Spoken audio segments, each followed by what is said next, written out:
नमस्कार। आज 11 जुलाई 2025 है और भारतीय शेयर बाजार में आज तो भाई काफी हलचल रही। हाँ बिल्कुल। हमारे पास शेयर बाजार, आज की सुर्खियां और विश्लेषण, लेख से कुछ जरूरी बातें हैं, तो आज हम इसी पर थोड़ी गहराई से बात करेंगे। जरूर समझने की कोशिश करते हैं कि आज बाजार में क्या हुआ, क्यों हुआ। हाँ, तो जैसे मैंने कहा, आज बाजार में तेज गिरावट थी। सेंसेक्स 650 अंक से ज्यादा लुढ़क गया और निफ्टी भी फिसला। बिल्कुल, सेंसेक्स 82,600 के नीचे आ गया और निफ्टी भी 25,200 के अहम लेवल से नीचे बंद हुआ। दिन भर ही दबाव सा बना रहा। और इसके पीछे क्या वजह लग रही है? मतलब कुछ कंपनियों के नतीजे आए, वो या फिर वो ग्लोबल टेंशन? देखिए, दोनों का ही असर था। कुछ कंपनियों के तिमाही नतीजे थोड़े कमजोर रहे, जो उम्मीद थी उससे, और साथ ही वो वैश्विक व्यापार वाली चिंताएं फिर से बढ़ गईं। हाँ, वो अमेरिका वाली खबर। जी हाँ, टैरिफ बढ़ाने की। हाँ, अमेरिका की तरफ से टैरिफ बढ़ाने की योजना की खबरों ने माहौल थोड़ा बिगाड़ा।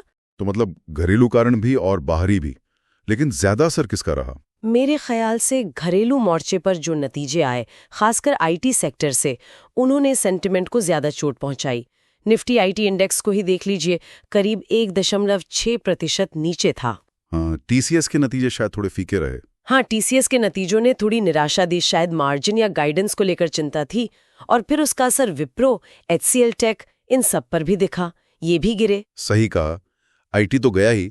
ऑटो सेक्टर की भी हालत कुछ ठीक नहीं थी। निफ्टी ऑटो इंडेक्स भी 1.25% नीचे का। हाँ, ऑटो में भी बिकवाली हावी रही, और सिर्फ बड़े शहर ही नहीं, मिड कैप और स्मॉल कैप इंडेक्स भी, मतलब छोटी और मझोली कंपनियां, वो भी लगभग 1% नीचे आ गईं। तो ऐसा लग रहा है कि गिरावट मतलब चौतरफा थी, ज्यादातर सेक्टर लाल निशान में। लगभग चौतरफा कह सकते हैं, पर पूरी तरह नहीं। देखिए, इस गिरते बाजार में भी फार्मा और एफएमसीजी सेक्टर मजबूती दिखा रहे थे। अच्छा। हाँ, दोनों करीब 0.8% ऊपर बंद हुए। ये डिफेंसिव माने जाते हैं ना, तो जब बाजार में अनिश्चितता होती है तो निवेशक अक्सर इनमें थोड़ा सुरक्षित महसूस करते हैं। और फार्मा में तो आज ग्लेनमार्क फार्मा का दिन था। बिल्कुल, शेयर में क्या जबरदस्त 14% का उछाल। अरे हाँ, वो खबर ही इतनी बड़ी थी। एबवी के साथ उनकी एक बहुत बड़ी डील हुई है कैंसर ड्रग को लेकर, करीब $700 मिलियन की। वाह, ये तो सिर्फ रकम के लिहाज से ही नहीं, स्ट्रेटेजिकली भी बहुत अहम होगी उनके लिए। बिल्कुल बिल्कुल, ये ग्लेनमार्क के लिए न सिर्फ कमाई लाएगी, बल्कि उनके जो कैंसर ड्रग रिसर्च से जुड़े जोखिम हैं, वो भी काफी कम हो जाएंगे। इसी वजह से कई एनालिस्ट्स ने उनका टारगेट प्राइस भी बढ़ा दिया है। अच्छा, और उधर एफएमसीजी में एचयूएल भी करीब 4% ऊपर था। हाँ, एचयूएल में नई लीडरशिप की घोषणा हुई है, उसका असर था। बाजार को शायद नए मैनेजमेंट से काफी उम्मीदें हैं। लगता तो यही है। अच्छा, ये तो हुई चमकने वालों की बात, लेकिन कुछ शेयरों पर दबाव भी था, जैसे बीएसई लिमिटेड। वो 4% नीचे क्यों था? हाँ, बीएसई पर वो खबर चल रही है कि सेबी, जो रेगुलेटर है, वो जेन स्ट्रीट से जुड़े कथित इंडेक्स हेरफेर मामले की जांच का दायरा बढ़ा सकती है, तो उस खबर का असर था। अच्छा, ये मामला अभी चल रहा है मतलब। दूसरी तरफ एक शेयर है बेलराइज इंडस्ट्रीज, वो तो रुकने का नाम ही नहीं ले रहा। हाँ, बेलराइज में तेजी बनी हुई है। पिछले 4 दिनों में ही करीब 16% बढ़कर रिकॉर्ड ऊंचाई पर पहुंच गया है। और सुजलॉन एनर्जी, उसमें क्या चल रहा है? बीच में काफी तेजी आई थी, अब थोड़ी शांति है। सुजलॉन में देखिए, इतनी बड़ी रैली के बाद थोड़ा ठहराव या मुनाफा वसूली तो आती ही है, ये स्वाभाविक है। लेकिन मोतीलाल ओसवाल जैसे ब्रोकरेज हाउस ने अभी भी उसके लिए नया और ऊंचा टारगेट दिया है। मतलब एनालिस्ट अभी भी उसमें दम देख रहे हैं। और एक बहुत ही बड़ी डेवलपमेंट अदानी ग्रुप की तरफ से आई है, हेल्थ केयर में उतरने का प्लान, वो भी 60,000 करोड़ के निवेश के साथ। हाँ, ये बहुत बड़ा कदम है अडानी ग्रुप का, इतने बड़े पैमाने पर हेल्थ केयर सेक्टर में आना। जी, ये इस सेक्टर में काफी क्या कहते हैं, हलचल पैदा कर सकता है। अब देखना होगा उनकी रणनीति क्या होती है। बिल्कुल।